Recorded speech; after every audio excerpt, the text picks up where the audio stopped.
In 2019, I did something a bit out of the ordinary, something that I haven't done in a very long time.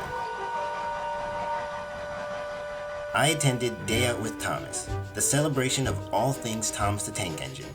I hopped in the car with my mom and drove down to Spencer, North Carolina to relive my childhood for just one day. You might ask, why would I, a 19-year-old college student, be interested in something like that? Thomas was a defining part of my childhood. I own dozens of VHS tapes and DVDs, more Trackmaster and Wooden Railway toys than I can count, and even a Thomas bed. Thomas is responsible for my love of steam engines and holds a special spot in my heart. So, when I went to this event for the first time in 10 years, it was an absolute treat. The sights and sound of the event brought back so many memories from when I was little, and seeing all the kids who were as interested in Thomas as I was heartwarming. These events usually consist of face painting, model train layouts, storybook tellings, and most importantly, riding a train pulled by Thomas himself. This is what the whole event is based around and why I wanted to go in the first place. The last time I rode Thomas was in Nashville, Tennessee when I was 5, so I was eager to experience it again. Kids nowadays are so lucky. In my day, we only had Thomas to ride, but now they've got Thomas, Percy, and even Mavis in some places. Day Out with Thomas has come a long way from when I was little, and even more from when it first began.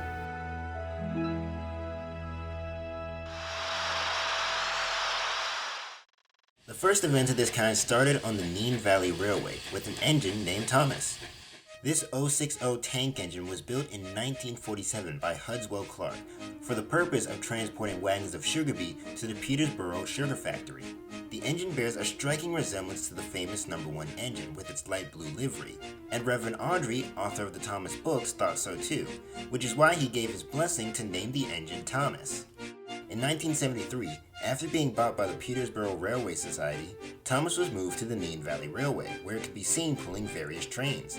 The mere sight of this engine was enough to bring delight to fans of Audrey's books. Nean Valley was the first railway to use the likenesses of Audrey's characters, and it certainly wasn't the last. The Tally Lynn, Bluebell, and Dean Forest railways have all used the reference characters for a Day Out with Thomas-like event. Audrey had connections with each of these railways, making the use of his characters acceptable. He was a regular visitor and volunteer guard at the Tally Lynn Railway, and gave permission to turn the Tally Lynn Sir Hayden in the Sir Handle. The Bluebell Railway painted their tank engine Stepney to resemble Audrey's interpretation of the engine, as did the Dean Forest with their engine Wilbur.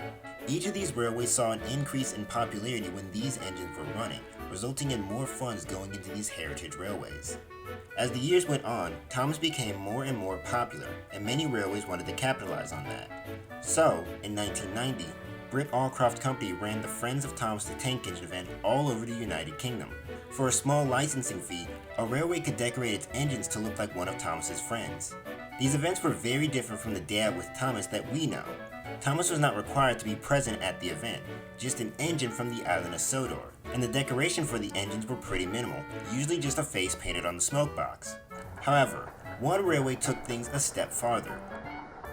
The Mid-Hant Railway decided to overhaul their N-Class 260 engine to look like James the Red engine. It was painted red, given the number 5, and had a face placed on its smoke box. The railway had hoped to make back their money from overhauling the engine, and they did so and then some. James's debut in 1993 drew a massive crowd and made more than £25,000. So, it's no wonder they drew an even bigger crowd when they debuted Thomas the next year.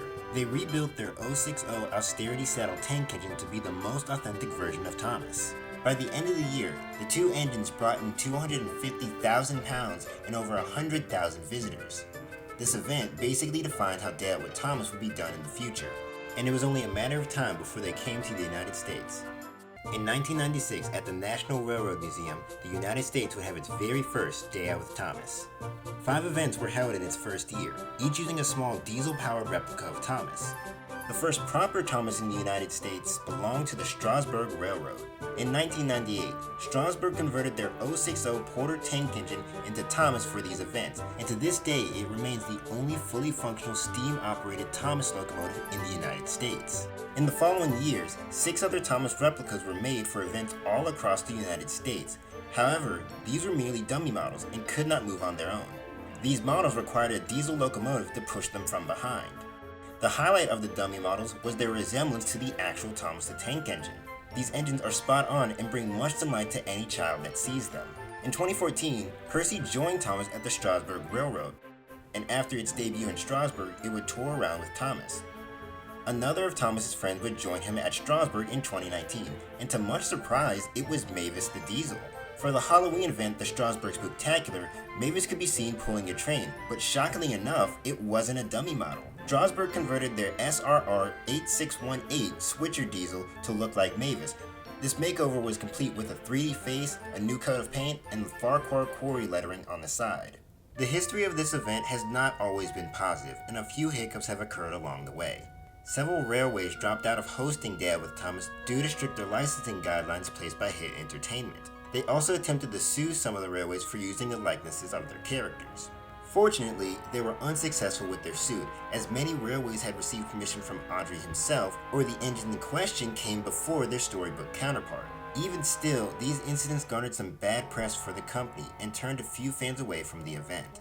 Despite all this, Day Out with Thomas would continue to flourish, mostly because kids aren't concerned with lawsuits or regulations. Their only concern is getting to meet their favorite little blue tank engine. Going back to the event after all these years was fun and quite literally a trip down memory lane. I thought it would feel out of place at an event targeted to kids, but I felt better than I ever have. I've picked up a few souvenirs in the past, and I was lucky enough to grab a few more. If you ever were a fan of Thomas, I highly recommend grabbing some friends and heading to your nearest Day Out with Thomas. You're never too old to enjoy steam engines, certainly not one like Thomas the Tank Engine.